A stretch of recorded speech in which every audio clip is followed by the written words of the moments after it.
সকালে জলসা, সকালে জলসা। আজি প্রভাতে রবির কর, কেমনে পশিল প্রাণীর পর। কেমনে পশিল গুহার আধারে প্রভাত পাখির গান। নমস্কার প্রিয় দর্শক বন্ধুরা, আপনারা দেখছেন টিভির পর্দায় চ্যানেল ভিশন আয়োজিত শামসের মল্লিক পরিচালিত একটি মনোগ্রাহী প্রভাতী অনুষ্ঠান সকালের জলসা। আর আজকের সকালের জলসায় যে শিল্পী বন্ধু উপস্থিত আছেন, চলুন তার সাথে আপনাদের পরিচয় করিয়ে দিই। তোমার নাম? অর্ণা মিত্র। আচ্ছা অর্ণা, তুমি কোথা থেকে আসছো? আমি আসছি কাঁচরাপাড়া থেকে। আজকে তুমি আমাদের দর্শক বন্ধুদের তোমার ঝুলি থেকে কি উপহার দেবে? আমার কাছে 3টি উপস্থাপনা আছে, তার মধ্যে 2টি কবিতা এবং আরেকটি নাটক। তাহলে বেশি কথা না বাড়িয়ে আমরা অর্ণার থেকে তার প্রথম কবিতা শুনে নেব। আমি এখন শোনাবো কবি সুকুমার রায়ের লেখা ভুতুরে খেলা। পরশু রাতে স্পষ্ট চোখে দেখনু বিনা চশমাতে, মামদ ভূতের জ্যান্ত ছানা করছে খেলা জ্যোৎস্নাতে। করছে খেলা মায়ের কোলে হাত পানেরে উল্লাসে, আহ্লাদেতে ধূপধুপিয়ে করছে কেমন হল্লাসে। শুনতে পেলাম ভূতের মায়ের মুচকি হাসি কটকটে, দেখছে ধরে ঝুন্টি নেড়ে বাচ্চা কেমন চটপটে। উঠছে তাদের হাসির হানা কাষ্ঠ সুরে ডাক ছেড়ে, খ্যাস খ্যাসানি শব্দে যেমন করাত দিয়ে কাটছে রে। যেমন খুশি মারছে ঘুষি, দিচ্ছে কোষে কান মোলা, আদর করে আছাড় মেরে শূন্যে ঝোলে চ্যাংদোলা। বলছে আবার, আয় রে আমার নোংরা মুখ শুট করে, দেখ না ফিরে প্যাক না নেড়ে, হুতম হাসি মুখ করে। ওরে আমার বাদর নাচন, আদর গেলা কোত কারে, অন্ধ বনের গন্ধ গোকুল, ওরে আমার হোত কারে। ওরে আমার বাদলা রোদের জ্যৈষ্ঠী মাসের বৃষ্টি রে, ওরে আমার হামান ছেঁচা জ্যৈষ্ঠী মধুর মিষ্টি রে। ওরে আমার রান্না হাড়ির কান্না হাসির ফোড়নদার, ওরে আমার জ্যোৎস্না হাওয়ার স্বপ্ন ঘোরার চরণদার। ওরে আমার গোবরা গণেশ ময়দা ঠাসা না দুসরে, ছিচকাদুনে ফোকলা মানিক, ফের যদি তুই কাঁদিস রে। এই না বলে যেই মেরেছে কাদার চাপটি ফট করে, কোথায় বাকি ভূতের ফাঁকি মিলিয়ে গেল চট করে। বাহ, ভীষণ সুন্দর একটি আবৃত্তি শুনলাম আমরা অর্ণার কাছ থেকে। আচ্ছা অর্ণা, তুমি কত বছর ধরে এই আবৃত্তি জগতের সাথে যুক্ত? আমার প্রথম স্টেজে কাজ করা 2.5 বছর বয়সে, বাবার কোলে চড়ে। আচ্ছা, তুমি কার কাছে আবৃত্তি শিখেছো? আমার আবৃত্তি শেখা আমার মায়ের কাছে। বাহ, আমরা তো অর্ণার সাথে আরো অনেক কথা বলবো, কিন্তু তার আগে আমরা অর্ণার থেকে তার দ্বিতীয় নিবেদনটি শুনে নেব। আমার এবারের নিবেদন কবি সত্যেন্দ্রনাথ দত্তের ইলশে গুড়ি। ইলশে গুড়ি, ইলশে গুড়ি, ইলিশ মাছের ডিম। ইলশে গুড়ি, ইলশে গুড়ি, দিনের বেলায় হিম। কেয়া ফুলে ঘুণ লেগেছে, পরতে পরাগ মিলিয়ে গেছে, মেঘের সীমায় রোদ জেগেছে, আলতা পাটি শিম। ইলশে গুড়ি, হিমের ঝুড়ি, রোদ্দুরে রিমঝিম। হালকা হাওয়ায় মেঘের ছাওয়ায় ইলশে গুড়ির নাচ। ইলশে গুড়ির নাচন দেখে নাচছে ইলিশ মাছ। কেউ বা নাচে জলের তলায়, ল্যাজ তুলে কেউ ডিগবাজি খায়। নদীতে ভাই জাল নিয়ে আয়, পুকুরে ছিপ গাছ। উলসে ওঠে মনটা দেখে ইলশে গুড়ির নাচ। ইলশে গুড়ি পরির ঘুড়ি কোথায় চলেছে, ঝুমরো চুলে ইলশে গুড়ি মুক্ত ফলেছে। ধানের বনের চিংড়িগুলো লাফিয়ে উঠে বাড়িয়ে নুলো, ব্যাংডাকে ওই গলা ফুলো আকাশ গলেছে। বাঁশের পাতায় ঝিমোয় ঝিঝি বাদল চলেছে, মেঘায় মেঘায় সূর্যি ডোবে চড়িয়ে মেঘের জাল, ঢাকলো মেঘের খুঞ্চি বসে তাল পাতার ওই থাল, লিখছে যারা তাল পাতাতে খাগের কলম বাগিয়ে হাতে, তাল বড়া দাও তাদের পাতে টাটকা ভাজা চাল, পাতার বাঁশি তৈরি করে দিও তাদের কাল, খেজুর পাতার সবুজ টিয়ে গড়তে পারে কে, তালের পাতার কানাই ভেপু না হয় তাদের দে, ইলশে গুড়ি পরীর কানের দুল, ইলশে গুড়ি ঝুড়ো কদম ফুল, ইলশে গুড়ির খুনছুটিতে ঝাড়ছে পাখা টুনটুনিতে, নেবু ফুলের কুঞ্জটিতে দুলছে দোদুল দুল, ইলশে গুড়ি মেঘের খেয়াল ঘুম বাগানের ফুল, ঘুম বাগানের ফুল, ঘুম বাগানের ফুল। খুব সুন্দর একটি দ্বিতীয় উপস্থাপনা শুনলাম আমরা অর্ণার কাছ থেকে। সত্যেন্দ্রনাথ দত্তের ইলশে গুড়ি। সত্যেন্দ্রনাথ সত্যি ছন্দের জাদুকর। আমরা পরবর্তী তো কবিতা বা নাটকে যাবই, কিন্তু তার আগে অর্ণার সাথে আমরা কিছু কথা বলে নেব। আচ্ছা অর্ণা, তুমি কোন স্কুলে পড়ো? আমি কল্যাণীর ওরিয়েন্টাল পাবলিক স্কুলে পড়ি। বন্ধুরা তোমার এই আবৃত্তি বা তোমার এই পাঠ শুনে কিছু বলে না? আমার যারা ভীষণ কাছের কিছু বন্ধু, তারা ভীষণভাবে সাপোর্ট করে এবং চেষ্টা করে শোনারও, তাদের কাছ থেকে ভীষণভাবে সাপোর্টটা পাই। তুমি আর কোন কোন কবির আপাতত কবিতা করেছো? আমার সত্যেন্দ্রনাথ দত্ত তো শুনলেনই, তাছাড়া প্রথমত রবীন্দ্রনাথ ঠাকুর। আমার রবীন্দ্রনাথ ঠাকুরের বীরপুরুষ দিয়ে আমার কাজ শুরু, তারপরে নজরুল এবং জয় গোস্বামী, এদের কবিতা আমি নিয়মিতই করি। আচ্ছা, তাহলে আমি যদি তোমাকে একটা অনুরোধ করি রবীন্দ্রনাথ ঠাকুরের কবিতা বলার জন্য, তাহলে তুমি কি আমাদের দর্শক বন্ধুকে এবং আমাকে শোনাতে পারবে দুটো লাইন? নিশ্চয়, তাহলে শুরু করো। রবীন্দ্রনাথের পূজারিণী আমার অত্যন্ত প্রিয় একটি কবিতা। নৃপতি বিম্বিসার নমিয়া বুদ্ধে মাঘিয়া লইল পদ নখ কণা তার, স্থাপিয়া নিভৃত প্রাসাদ কাননে, তাহারি উপরে রচিলা যতনে, অতি অপরূপ শিলাময় স্তূপ শিল্প শোভার সার। সন্ধ্যা বেলায় শুচিবাস পরি রাজবধূ রাজবালা, আসিতেন ফুল সাজায় ডালায়, স্তূপ পদমূলে সোনার থালায়, আপনার হাতে দিতেন জ্বালায় কনক প্রদীপ মালা। অজাত শত্রু রাজা হলো যবে, পিতার আসনে আসি, পিতার ধর্ম শনিতের স্রোতে, মুছিয়া ফেলিল রাজপুরী হতে, সপিল যজ্ঞ অনল আলোতে বৌদ্ধ শাস্ত্র রাশি। এখন সময় ছোট্ট একটা বিরতির। ফিরে আসছি বিরতির পর। সকালে জলসা, সকালে জলসা। বাংলা টেলিভিশনে আসছে নতুন রিয়েলিটি শো বাংলার সুপারস্টার। আপনি কি কবিতা, গান, অঙ্কন অথবা নাচে দক্ষ? আপনার প্রতিভা প্রকাশ করুন কয়েক লক্ষ দর্শকের কাছে। অডিশনের জন্য এখনই নাম রেজিস্ট্রেশন করুন। ডেসক্রিপশনে দেওয়া নম্বরে সত্বর যোগাযোগ করুন। বাংলার সুপারস্টার, স্বপ্ন আপনার, পূরণ করব আমরা।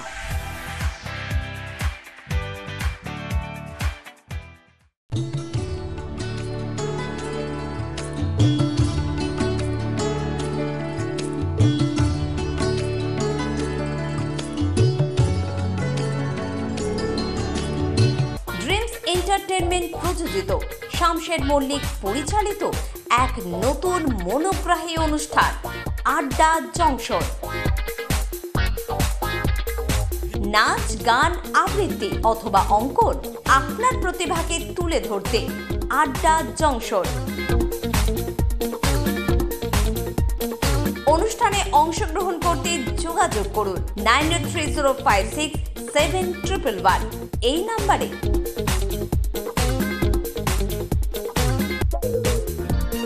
আড্ডা জংশন প্রতিদিন সকাল 9টায় চ্যানেল ভিশনে।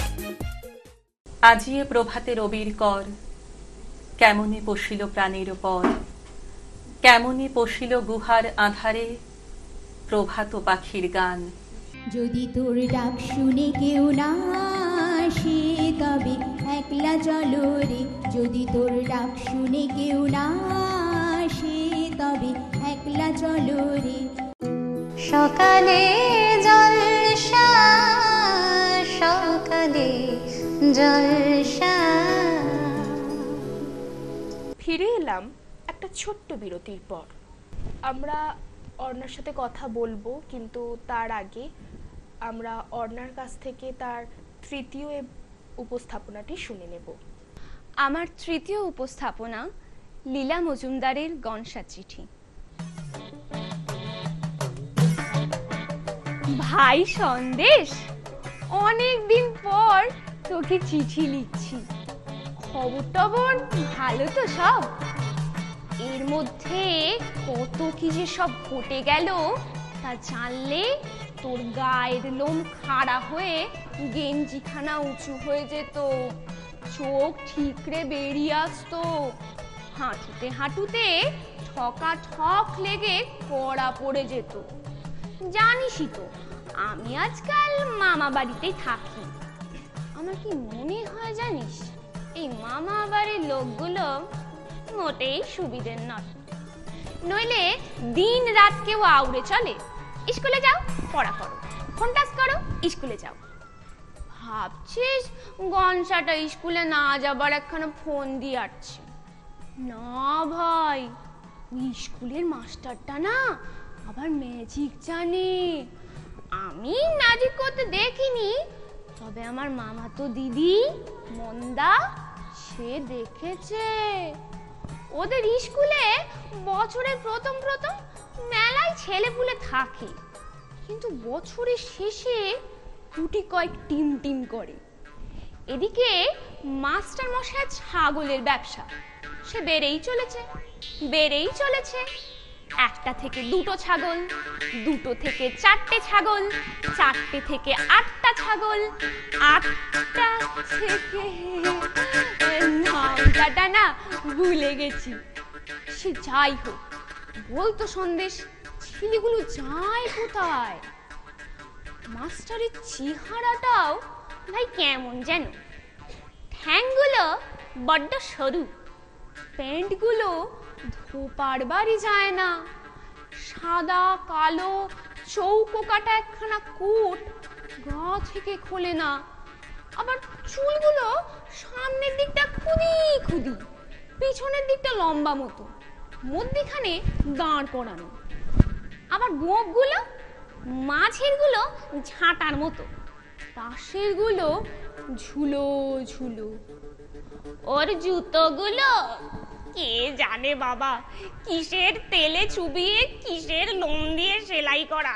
বাবা গো, ও সন্দেশ, তোর ভয় করছে না? তুই বল, এরপরে ওই স্কুলে কে যায়? তাছাড়া মানকে আমাদের মামা বাড়িতে গরু চড়ায়, সে দেখেছে প্রথম সপ্তাহে ঘরের ভিতর 7টা ছেলে পেন্সিল চিবুচ্ছে, আর ঘরের বাইরে 2টো ছাগল নোটে চিবুচ্ছে, আর মাস্টার মশাই গান নাচাচ্ছেন, মানে ঢন বৈঠক দিচ্ছেন আর কি। পরের সপ্তাহে কি দেখেছে মানকে জানিস? ঘরের ভিতর 6টা ছেলে পেন্সিল চিবুচ্ছে, আর ঘরের বাইরে 3টে ছাগল নোটে চিবুচ্ছে, আর মাস্টার মশাই জিভ দিয়ে দাঁতের ফোঁকর থেকে পানের কুচি বের করছে। পরের সপ্তাহে হয়তো মানকে গিয়ে দেখবে ঘরের ভিতর 5টা ছেলে পেন্সিল চিবুচ্ছে, আর ঘরের বাইরে 4টে ছাগল নোটে চিবুচ্ছে, আর মাস্টার মশাই সেফটি পিকিন নিয়ে কান চুলকাচ্ছেন। শেষটা একবার ভেবে দেখ সন্দেশ, ঘরের দরজায় তালা মারা, আর ঘরের বাইরে নটা ছাগল নোটে চিবিয়ে চিবিয়ে দিন কাটাবে। আর মাস্টার মশাই হারায় শান দেবেন। তাছাড়া সেই যে বিভু, আরে তোকে বলেছিলাম না রে, আরশোলা পুস্তক, একবার দুবড়ে পোকাও খেয়েছিল। সে বলেছে মাস্টার মশাইয়ের বাক্সে হলদেটে তুলট কাগজে লাল কালি দিয়ে লেখা খাতা আছে। সে লাল কালিও হতে পারে, আবার অন্য কিছুও হতে পারে। নেবু গাছে কেন জানি মাকড়সারা জাল বোনে না, পেঁপে গাছে সেই গোল চোখ চকচকে জন্তু নেই, দেয়ালে কোনো টিকটিকিও নেই। ও সন্দেশ, কিছু বলা তো যায় না বল, মন্দা তো বাড়ি কোনো মতেই যায় না, মিনিও ছায়া মারায় না। ছোট ভাইটার ও বাড়ির হাওয়া গায়ে লাগলেই সর্দি কাশি গলা খুসখুস, রাম শরণ পর্যন্ত বাড়ির ফুল খায় না। গুড়িয়ার মা সজনের ডাঁটা নেয় না। মা কিন্তু ওদের কুমড়োর ডাঁটা দিব্যি খায়, আর বড় মামাও তেমন, মা যা বলবে তাই। হ্যাঁ, ওরা অনেক মজার মজার গল্প বলতে পারে, কিন্তু ভূত কি ম্যাজিক কি ছুমন্তর এসব কিছুতেই বিশ্বাস করে না। কে জানে, হয়তো এবার একদিন কান ধরে ওই মাস্টারের স্কুলেই ভর্তি করে দেবে। শেষটা কি সারা জীবন বা বা করে নোটে জীববা। স্কুল থেকে আর ফিরছি না দেখে বড় মামা হয়তো খোঁজ নিতে গিয়ে দেখবে পাথরের উপরে শিং ঘষে ঘষে শান দিচ্ছি। হায় রে গনসা,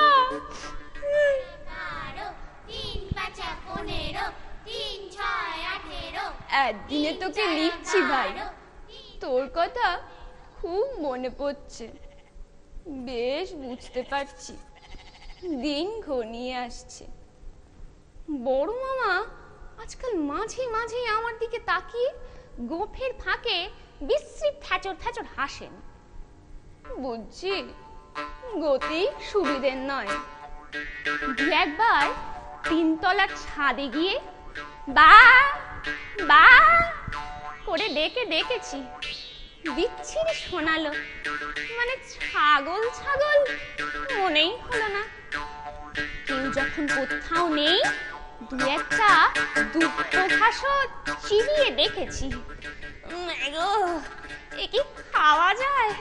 তাতে আবার একটা ছোট্ট শুয়োপোকাও ছিল, গিলে ফেলেছি।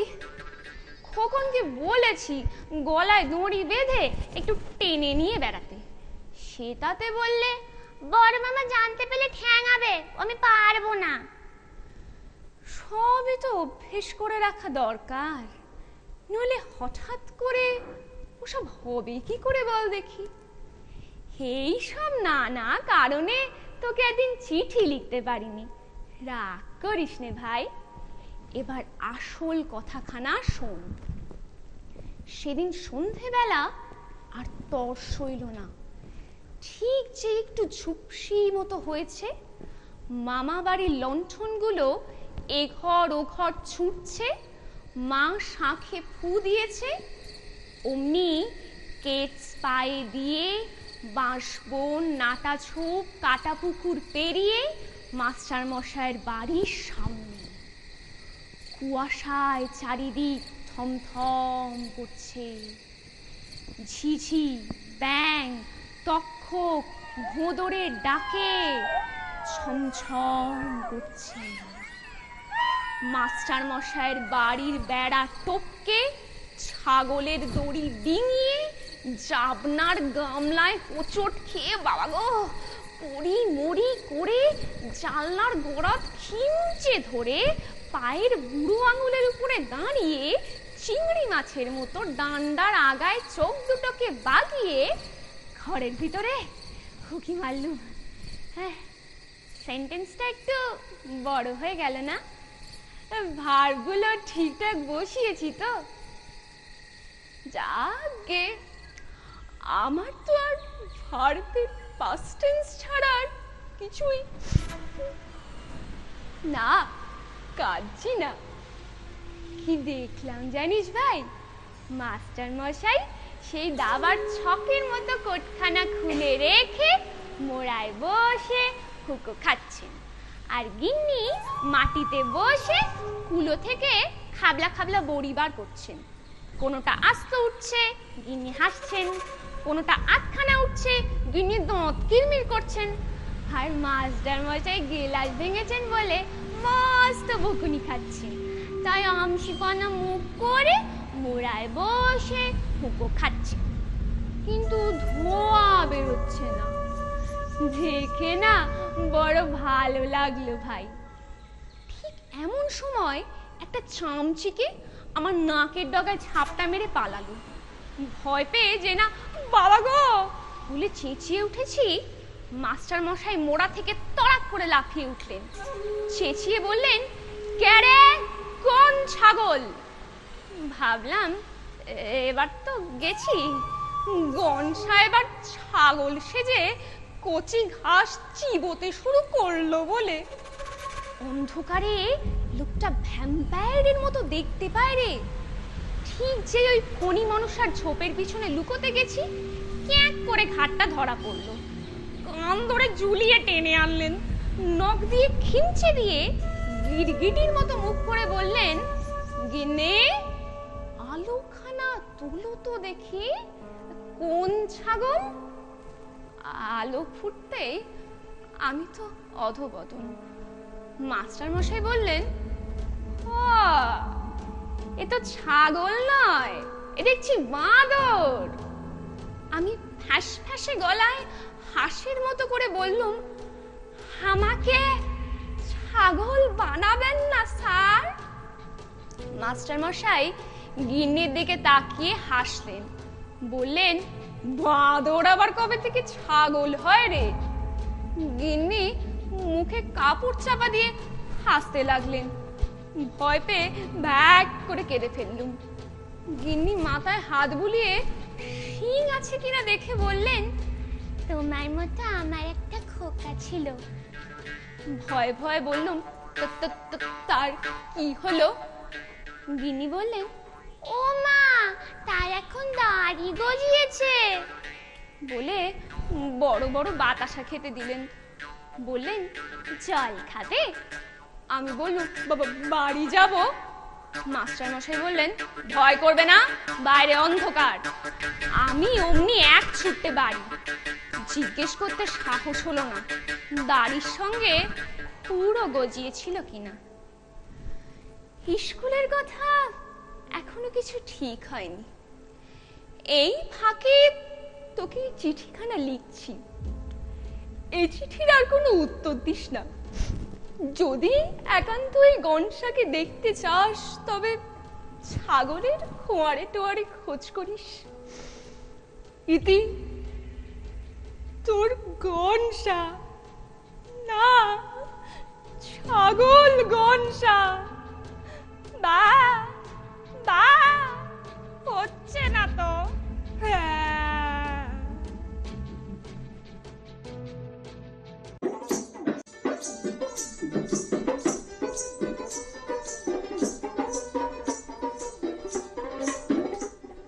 আমরা আমাদের চ্যানেল ভিশনের তরফ থেকে অর্ণার হাতে তুলে দেব একটি মূল্যবান সার্টিফিকেট, একটি মেমেন্টো, একটি মেডেল এবং একটি gift coupon. Thank you so much. আমার তো ভীষণ ভালো লেগেছে, আপনাদেরও নিশ্চয়ই ভালো লেগেছে। এতক্ষণ সঙ্গে থাকার জন্য অনেক ধন্যবাদ। আর আমি ছিলাম সঞ্চালনায় আপনাদের বন্ধু সৃজা। ভালো থাকবেন, সুস্থ থাকবেন। নমস্কার।